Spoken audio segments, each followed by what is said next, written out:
Recorded Books and One Click Digital present Don't Think of an Elephant. Know Your Values and Frame the Debate. The new 10th Anniversary Edition by George Lakoff.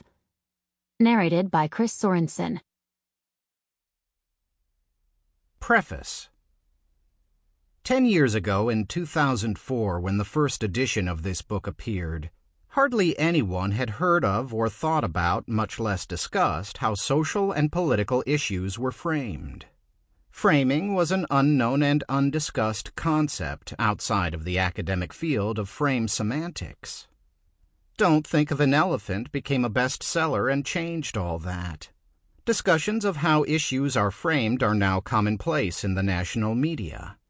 Millions of people hear the word frame in discussion of issues and understand, at least basically, what it means. That is a lot for one small book to have accomplished.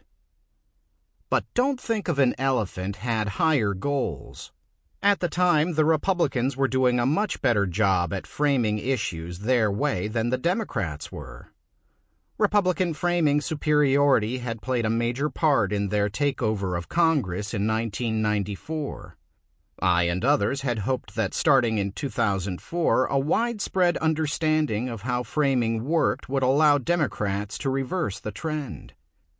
In the 2008 election, Barack Obama led a Democratic sweep of the White House and Congress, using far superior framing as well as superior on-the-ground tactics, besides being a far superior candidate. I had hoped that the superior framing would continue. It didn't. Almost immediately after Obama's inauguration in 2009, the Republicans regained framing superiority in public discourse, and that played a major role in the ascendancy of the Tea Party in Congress and in state houses throughout the nation. Now Republicans are setting their framing sights on the cities as well as the states. What happened?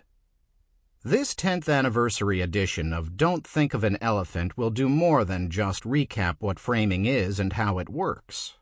The goal of this edition is to explain what happened, why the Democrats have gone back to losing framing wars, and what can be done about it. That's a tall order. Let's get started. We will recap Framing 101 and then go on to Framing 102 and beyond. George Lakoff, Berkeley, California, June 2014. Introduction. Reframing is social change. We think with our brain. Sample complete. Ready to continue?